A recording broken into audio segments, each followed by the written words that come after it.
we have a lot of matches, going on. We'll just, start locally and talk about the matches that are happening right now in the Nigerian Premier League match day 36. If we can have the video or the matchup or the fixtures of the Nigerian League between El Kanemi Warriors and Remo. Right now, the games have started, and we have the scores, live.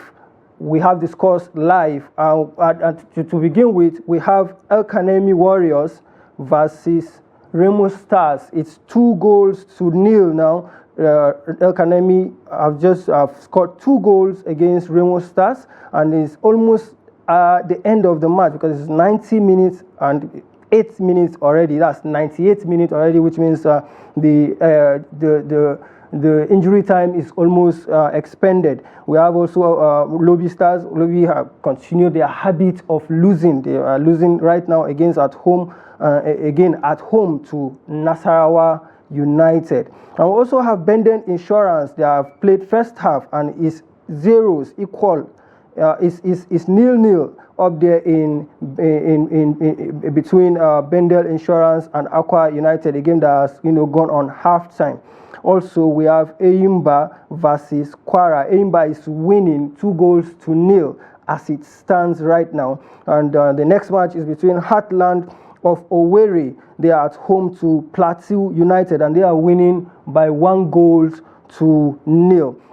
And let's not forget, this is just the halftime. The second half is coming. You never know what can happen. This is football. And to continue, we have Katsina United against Kano Pillars. That's a northern derby right there. The match is happening up there in Katsina, and Katsina United is winning by 1-0 as it stands. And then the match between Niger Tornadoes and Abia Warriors is goalless. There is no goal at all, no goal scored, and it's halftime up there in Niger. And we have a game between Rivers United. They are winning against Enugu Rangers, a very, very competitive game right there. Rivers, leading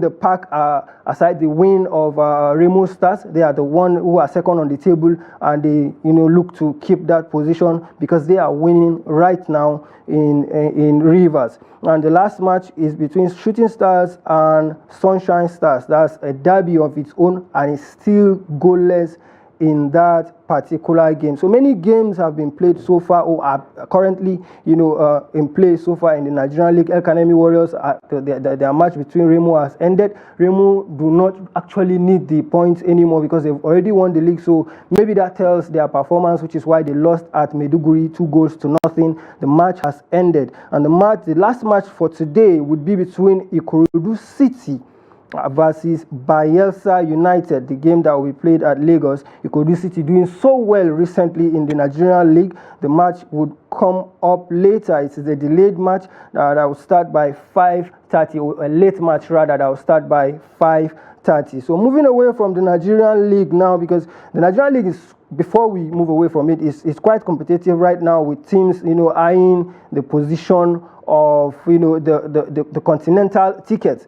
A lot of teams are vying for continental tickets. We have teams like Abia Warriors, Rivers United, and Eyimba, Ikorodu City, Bendel Insurance, all looking for a way, to find a way to try to see if they can, make it to the continental games. Maybe it's CAF Confederations Cup, or maybe be it CAF Champions League competition. However, all these teams are chasing the pack, and the competition is stiff with just 2 matches remaining. Maybe we'll have giants of the Premier League, like Eyimba, not even making it to the continental games. So it's kind of very, very competitive right now on the Nigerian league table. And we have teams like Ikorodu United. Until they play, if they don't win the match that they are going to play right now against Bendel, then they probably will not make it to the Continentals. And that will be a very sad one, because Ikorodu United they have tried. They really, since the change of a coach that they had, they didn't start the league well, but when they changed their coach, things started looking up. Ikorodu United started scoring goals, lots of goals, and winning games against Premier League giants, which a feat that took them to the top of the table, or at least towards the first, 3, or they've been in the first, the third, the second, they've been to the fourth position even, in this league. And right now, it's not really looking good for them because they have dropped from the first four clubs that are in or that are leading the Parc as it stands right now. But with a win, it will take them back to 56 points, which will return them into the top 4. And we really hope that Ikorodu City, who are known as the Nottingham Forest of Nigeria, actually gets to pull this off. However, it's generally competitive, very competitive, the Nigerian league this year, despite the fact that Remo has run away with the league. The league seems to, carry a bit of interest still yet because of this top 4 contest that is going on right now. Now, moving away from the league, we'll go straight into another game that is ongoing, which is the game between Nigeria and Kenya. The game that is being played right now in the under-20 AFCON. Nigeria is playing 1-1 as it stands right now. The game is almost at its halftime, or it's second half right now as we speak.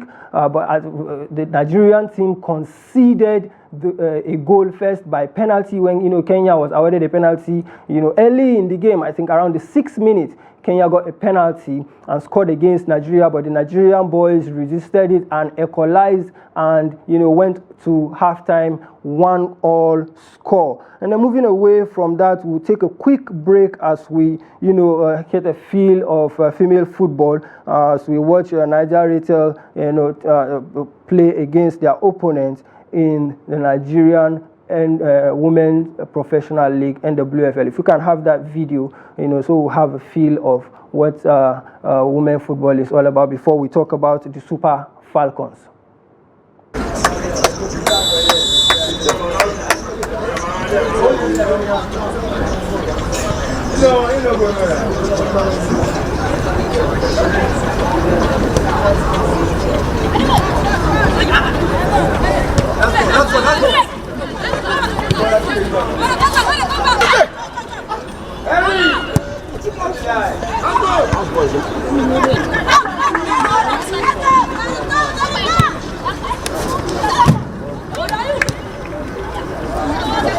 One time,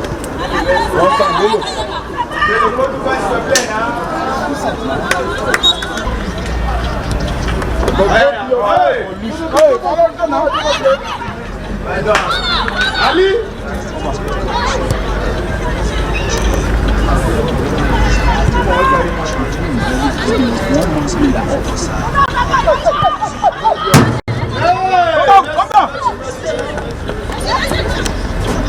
Come here, I'll be back.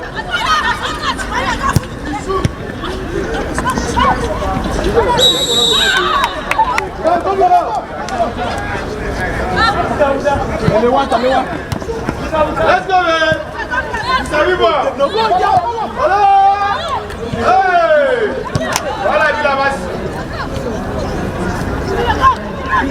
Hey, let's go.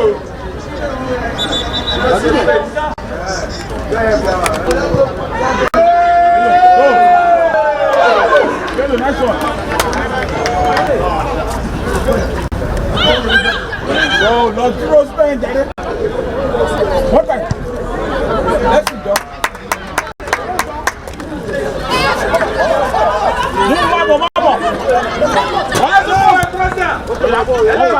One time. Let's go.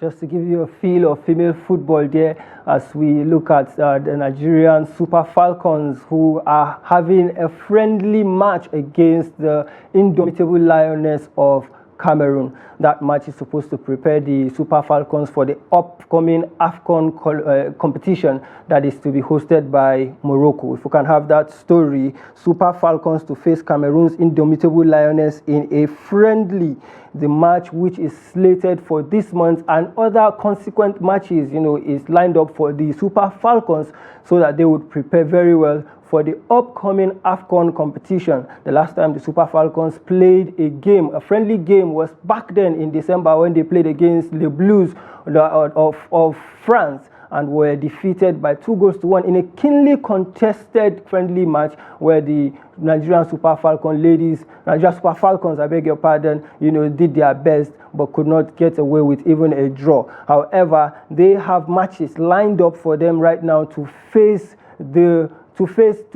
order to prepare rather for the AFCON that is upcoming, and they have been paired in Group B again alongside Botswana, Algeria and Algeria and Tunisia, I beg your pardon, in the AFCON. Nigeria usually are the 9 times winners of this competition. That the Super Falcons have won this competition 9 times already. So maybe they are going for the 3rd one, and who knows, they can just scoop it up and make it 10, which is a La Decima. It will be a very, very good one for the Super Falcons, and hopefully they take the form that they would get from this particular competition, the AFCON that is, and into the international scene, with the world, global competition, and actually do well in that competition. And moving away from the story, Super Falcons, we'll go to our main news item of today. Our main story, I beg your pardon, of today, which is the focus on the Champions League game between PSG and Arsenal. It has been a very, very competitive week so far. Yesterday, when Inter Milan took on Barcelona and eliminated Barcelona. So, as it stands, we know that Inter Milan is in the final. But who are they going to face? Is it going to be Arsenal, or is it PSG, who are at home hosting Arsenal after having the advantage of winning 1-0 at the Emirates, defeating Arsenal there by a 1-0, a goal scored by the resurgent Ousmane Dembele. That will be our focus today as we look at the story. PSG versus Arsenal. Aggregate, of course, 1-0 to PSG, which is a UEFA Champions League semi-final second leg fixture. As I said before, the first leg fixture, ended in favor of PSG, where they got a massive advantage by winning 1-0 against Arsenal in the Emirates. Now, all they need to do is to keep their head, keep their cool, and actually get to, win the match, or maybe even a draw could see them through. But then they are going to face the guns that are blazing of Arsenal. Would they be able to pull it off? Would Arsenal, who has never ever been in the Champions League stage up to this stage, I wouldn't say ever anyway, because it's been 20 years now the last time Arsenal made it to this particular stage of the Champions League. But this is their opportunity to write their name in stars and make sure that they have a feel of the final, and maybe, just maybe, compete for the final of the UEFA Champions League, and maybe compete for the UEFA Champions League trophy. But before they do that, before they face Inter, they would have to go on this insurmountable quest of beating PSG, and we'll take the next one, which is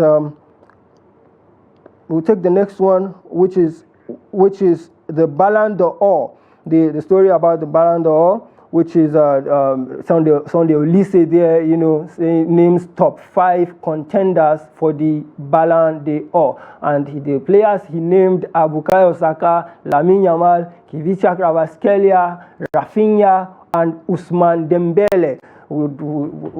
We should not forget the fact that Lamine Yamal and Rafinha plays for the same team. They play for both Barcelona, and they have been outstanding this year, with Rafinha, who was at the point of leaving Barcelona but could not go due to one or two problems with the transfer. Turned out to be the opposite of what he was last year when he was playing for Barcelona. This year he has been pulling numbers, scoring goals, providing assists, and you could argue that he is the best player alongside the young Lamine Yamal. However, the young Lamine Yamal has done what a 17 years old normally usually doesn't do. This same player was a player that was the most important player for Spain in the Euros where they won, and now he almost took his team to the final of the Champions League, if not for lack of maybe you could argue that he wasn't just lucky enough. Barcelona were not lucky enough. That's why they were knocked out yesterday by Inter Milan.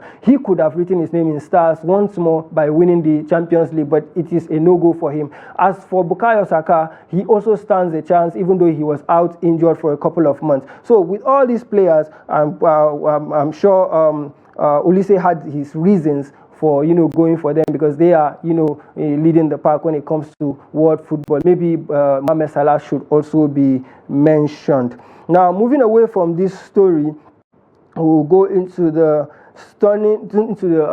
story about Neto, who scored the goal of the month of April, for Chelsea. That goal against Fulham, where Chelsea were playing 1-1, and before you know it, a pass through to Neto. But let's take the story first. Neto's stunning strike against Fulham wins Chelsea's goal of the month. That goal was, a pass coming from Fernandes, and Neto in the middle, spins, shoots! Blast the shot past Bernard Leno and give Chelsea the 3 points, an important 3 points that they need in order to keep themselves, competing for the top 5. That was a beautiful goal there from Neto. Now, moving away from that story, we'll take our last story about the transfers, and it's no one but our all-important winger, the Nigerian important winger called Simon Moses, or Moses Simon. Moses Simon is being, pursued by Trabzonspor. Is rumored to have,